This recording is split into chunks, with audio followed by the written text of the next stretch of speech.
Hello बच्चों, स्वागत है आपका हमारे चैनल पर्सनल ट्यूटर में। मेरा नाम है ऐश्वर्या शर्मा एंड मैं आपको पढ़ाऊंगी chapter number 8 states after the Maurya empire. तो हमने मौर्य एम्पायर पढ़ा एंड उसके जो वेरियस रूलर्स थे और उस समय लाइफ कैसी थी, एवरीथिंग हमने अच्छे से पढ़ी। इसके प्रीवियस चैप्टर में आपको वो चैप्टर यदि पढ़ना हो तो आप वो वीडियो देख सकते हैं। नाउ हम पढ़ेंगे states after the Maurya empire. यहाँ हमें इंडिया का मैप दिया हुआ है एंड लिखा हुआ है India from 4th to 6th century CE। इस समय था गुप्ता एम्पायर। आप गुप्ता एम्पायर की जो बाउंड्रीज हैं वो देख सकते हैं, हम आगे इसके बारे में पढ़ेंगे। एंड आज की मॉडर्न सिटी दी हुई है दिल्ली, जिसका नाम पहले इंद्रप्रस्थ था। एंड जो वेरियस सिटीज़ थी गुप्ता एम्पायर के टाइम पे, देवर कन्नौज, वैशाली, पाटलिपुत्रा, चांपा, बोधगया, ताम्रालिपति, काशी, प्रज्ञा, बुंदेलखंड, सांची, उज्जैनी, वल्लभी, भारुच, कांच, Sopara and various other cities. चलिए देखते हैं चैप्टर में हम क्या क्या पढ़ने वाले हैं। हम सबसे पहले पढ़ेंगे the Shunga dynasty. After that will read Indo Greek kings, then Kushana kings, the Gupta dynasty, the Vardhan dynasty and then powers in northeast India. So let's start our chapter. We'll start our chapter from 8.1, the Shunga dynasty. After Emperor Ashoka, Maurya power started declining. Emperor Ashoka के बाद जो भी राजा आए उनके पास ऐसा हुआ कि Ashoka empire की जितनी भी पावर थी, मौर्य एम्पायर के जो जितनी भी टेरिटरीज थी, जो भी पावर थी, धीरे धीरे डिक्लाइन होने लगी। धीरे धीरे वो लोग अपने स्टेट्स हारने लगे। The last Maurya emperor was called Brihadratha. The Maurya general Pushyamitra Shunga revolted against Brihadratha, killed him and became the king himself. Last king of Maurya emperor था बृहदाता। मौर्य जनरल पुष्यमित्र शुंगा ने बृहदाता के अगेंस्ट रिवॉल्ट किया और फिर बृहद्रथा को मार दिया और फिर पुष्यमित्रा शुंगा खुद ही किंग बन गया। नाउ 8.2, तो हमने शुंगा डायनेस्टी के बारे में ये जाना दैट जनरल पुष्यमित्र शुंगा ने बृहद्रथा जो कि मौर्य एम्पायर का किंग था उसे मार दिया और वो खुद ही किंग बन गया। Now Indo Greek Kings 8.2। During this period, there were several small kingdoms ruled by Greek kings to the northwest of Indian subcontinent. इसी समय बहुत सारे छोटे छोटे किंगडम्स थे जो ग्रीक के राजाओं के द्वारा रूल किए जाते थे। ये जो किंगडम्स थे ये नॉर्थ वेस्ट ऑफ इंडियन सबकंटिनेंट्स पे थे। Those kings are known as Indo Greek Kings. और ये जितने भी राजा थे जो नॉर्थ वेस्ट ऑफ इंडियन सब कंटिनेंट में छोटे छोटे किंगडम्स रूल कर रहे थे, इनको इंडो ग्रीक किंग्स कहा जाता है। In the history of the coins of ancient India, the coins of these kings are very important. हमारे इंडिया की कॉइन्स की जो हिस्ट्री है उसमें इन राजाओं के जो कॉइन्स थे वो बहुत ज़्यादा इम्पॉर्टेंट हैं। They had a tradition of putting the picture of the king on one side and that of a deity on the other side. तो जैसे इस चीज़ को हमने अलेक्जेंडर के बारे में भी पढ़ा था कि जितने भी ग्रीक किंग्स थे वो अपने कॉइन्स ऐसे बनाते थे कि उनकी जो पिक्चर थी वो एक तरफ रहती थी और दूसरे तरफ उनके जो भी गॉड होते थे उनकी पिक्चर होती थी। This tradition later took root in India, और ऐसा फिर इंडिया में भी होने लगा। One of the famous Indo Greek kings was Menander who discussed Buddhist philosophy with the Buddhist bhikkhus. और एक इंडो ग्रीक किंग का नाम था मेनेंडर जिसने बुद्धिस्ट भिक्खू के साथ बुद्धिस्ट रिलीजन के बारे में डिस्कशन किया। Menander is also referred to as Milinda. The question that he discussed with bhikkhus Nagasena led to the creation of the book Milind Panha.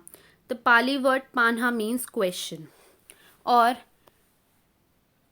Menander जो इंडो ग्रीक किंग था उसने Buddhist भिक्खु नागसेना के साथ जो क्वेश्चन डिस्कस किया था उस question के कारण एक बुक का क्रिएशन हुआ जिसका नाम था मिलिंद पान्हा और पाली वर्ड में पान्हा का मतलब होता है question.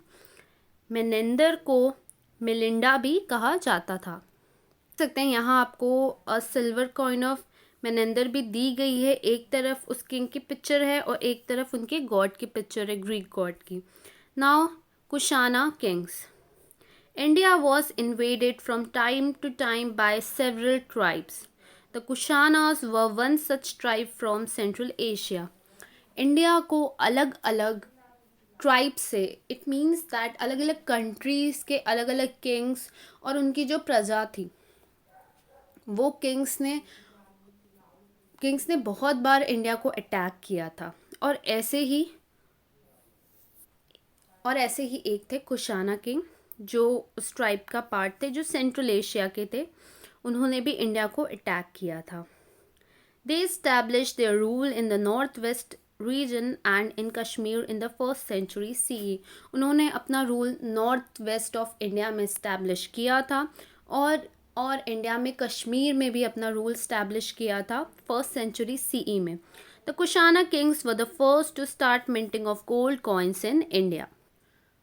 Kushana king first king थे जिन्होंने हमारी कंट्री में गोल्ड कॉइन्स स्टार्ट किए। They started the custom of putting the images of Gautam Buddha and different Indian deities on the coin. और वो सबसे पहले किंग थे जिन्होंने ये कस्टम स्टार्ट किया कि हमारे इंडिया के जो कॉइन्स होते थे गोल्ड कॉइन्स, उनमें गौतम बुद्धा और दूसरे जितने भी भगवान होते थे उनकी फ़ोटोज़ रखी जाती थी। The Kushan king Kaniksha extended their empire। और इसके बाद कुशान किंग कनिक्शा ने उनका एम्पायर चलाया। Now emperor Kanishka. Kanishka's empire extended from Kabul in the west to Varanasi in the east।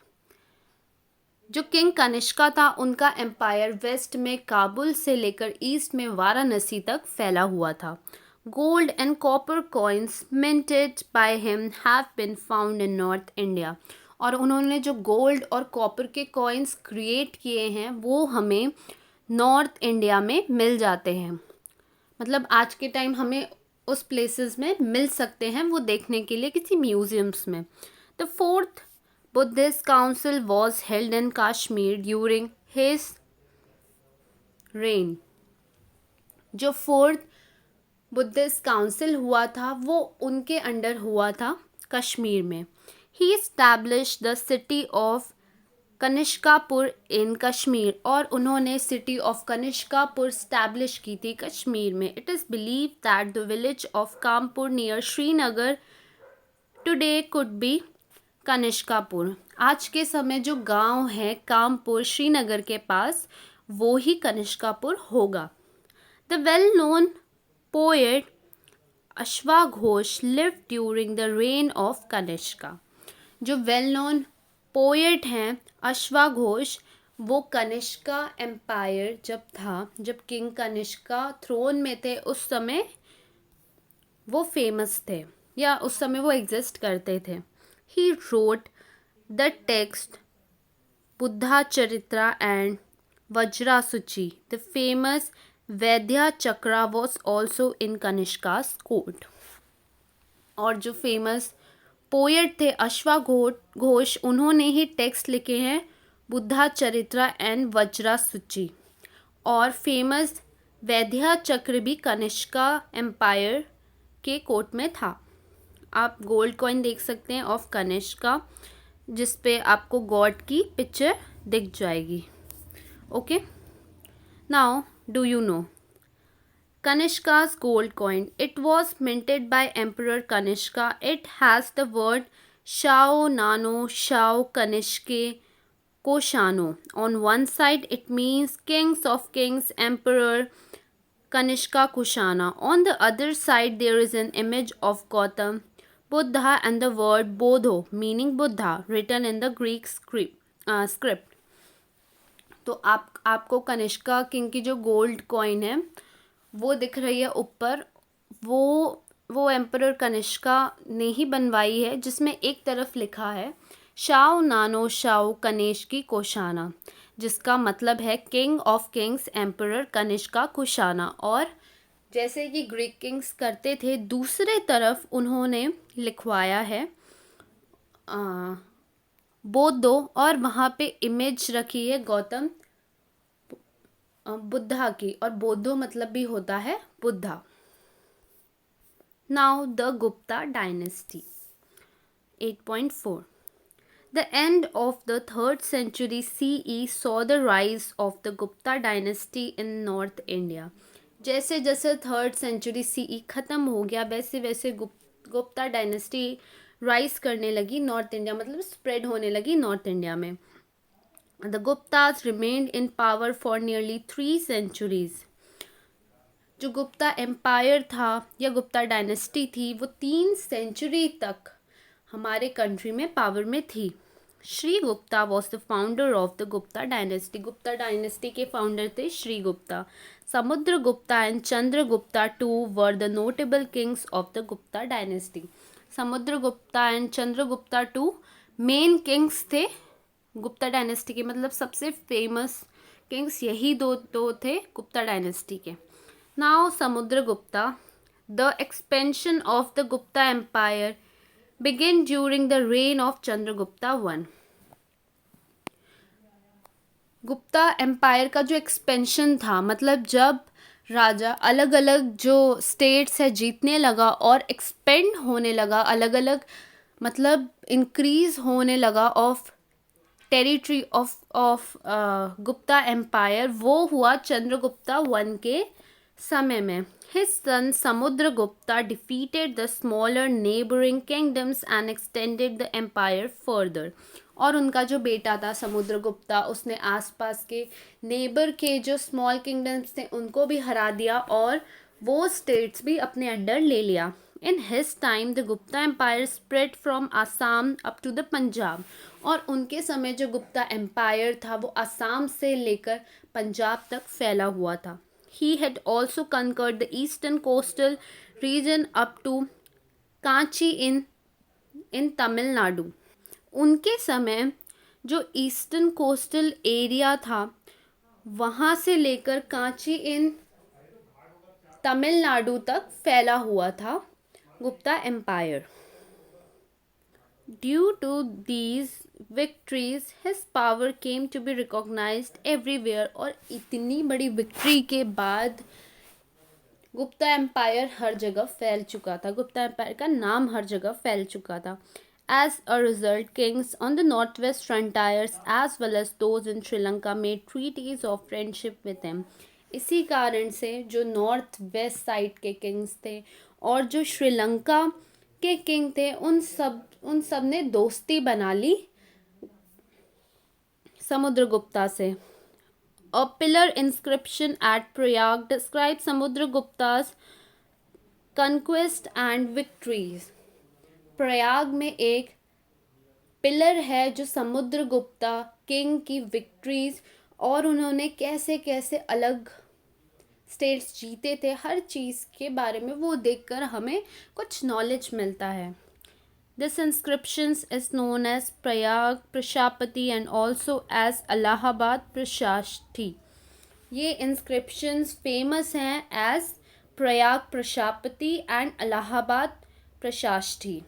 He was an expert Veena player. Samudragupta एक बहुत ही एक्सपर्ट वीणा player भी थे. He minted coins which had a variety of images engraved on them. उन्होंने जो coins अपने समय में बनवाए थे उसमें अलग अलग इमेजेस थे. In one of them he seen playing the veena. और एक कॉइन में उनकी पिक्चर थी जिसमें वो वीणा बजा रहे थे. His name Samudragupta is engraved on it, और नीचे उनका नाम समुद्रगुप्ता भी लिखा रहता था कॉइन्स पे।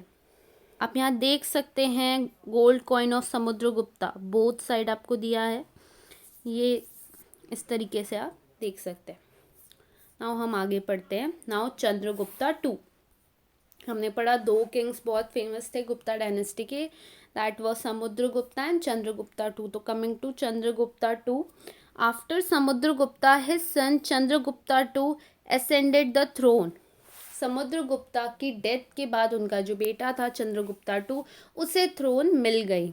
ही extended the Gupta empire towards the north west, और उसने गुप्ता एम्पायर को और फैला दी नॉर्थ वेस्ट के समय। He also won Malwa, Gujarat and Saurashtra, और चंद्रगुप्ता टू ने मालवा भी जीत लिया, गुजरात भी जीत लिया और सौराष्ट्र भी जीत लिया। ही established good relations with the powerful Vakataka rulers in the south by giving his daughter Prabhavati in marriage to Rudrasena two, और चंद्रगुप्ता टू ने अच्छे रिलेशंस भी बना लिए पावरफुल रूलर वाकाटाका से जो साउथ में थे। अपनी बेटी प्रभावती की शादी उन्होंने उनके बेटे रुद्रासेन टू से करवा दी। There is an iron pillar at Mehrauli near Delhi. It has not rusted even the course of the last 1500 years. Mehrauli में आयरन का पिलर है एक, जिसमें आज तक जंग नहीं लगी, दिल्ली के पास, लास्ट 1500 ईयर्स में। It is an excellent specimen of metallurgical skill of the ancient Indian people. The inscription on the pillar bears the name of a king called Chandra.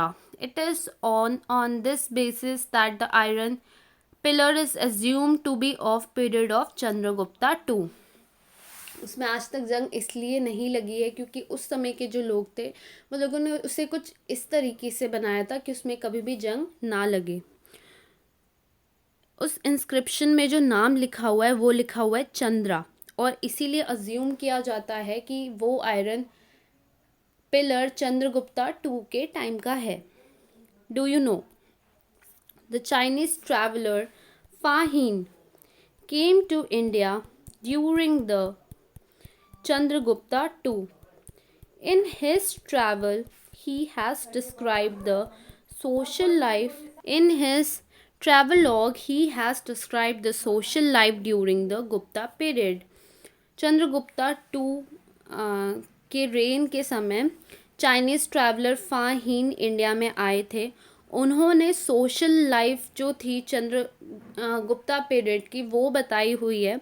He says that Indian cities are big and prosperous. वो कहते हैं कि उस समय India की जो cities थी वो बिग थी और प्रॉस्परस भी थी, बहुत सारा पैसा भी था। There are several guest houses for travelers and also several charitable organizations. बहुत सारे गेस्ट हाउसेस थे उन लोगों के लिए जो घूमने आते थे, और बहुत सारे चैरिटेबल ऑर्गेनाइजेशंस थे जो चैरिटी का काम करते थे। The city has hospitals where the poor get medical treatment free of charge. There are great viharas and temples. People are free to choose any occupation. वो बताते हैं गुप्ता पीरियड के समय सिटी में हॉस्पिटल थे जो गरीबों को भी free of charge medical treatment देते थे। बहुत सारे विहार्स भी थे, टेम्पल्स भी थे, और लोगों के पास फ्रीडम थी कि उन्हें जो ऑक्यूपेशन चूज़ करना है वो चूज़ कर सकते हैं। They move about freely. There are no restrictions on their movement. Government officers and soldiers are paid their salaries regularly. जो भी लोग थे वो फ्रीली यहाँ से वहाँ घूम सकते थे, कोई रेस्ट्रिक्शन नहीं थी उन पे। और जितने भी गवर्नमेंट ऑफिसर्स थे गुप्ता पीरियड के, सोल्जर्स थे गुप्ता पीरियड के, उन सबको उनकी सैलरीज रोज़ के बेसिस में पे की जाती है। People do not drink alcohol or commit violence. The administration of the Gupta rule is conducted in a proper and efficient manner. और उस समय के जो लोग थे वो अल्कोहल का भी यूज़ नहीं करते थे, ना ही कोई क्राइम कमिट करते थे, और बहुत ही प्रॉपर वे से एडमिनिस्ट्रेशन होता था। मतलब ये सब के बाद तो हम यही बोल सकते हैं कि गुप्ता रूल के समय बहुत अच्छा एडमिनिस्ट्रेशन था और सोशल लाइफ भी लोगों की बहुत अच्छी थी, बहुत फ्रीली उन्हें रखा जाता था क्योंकि उस समय के किंग्स बहुत अच्छे थे। तो आपके फर्स्ट लेक्चर के लिए इतना ही। आगे मैं आपको पढ़ाऊंगी लेक्चर नंबर 2 में। Thank you for watching.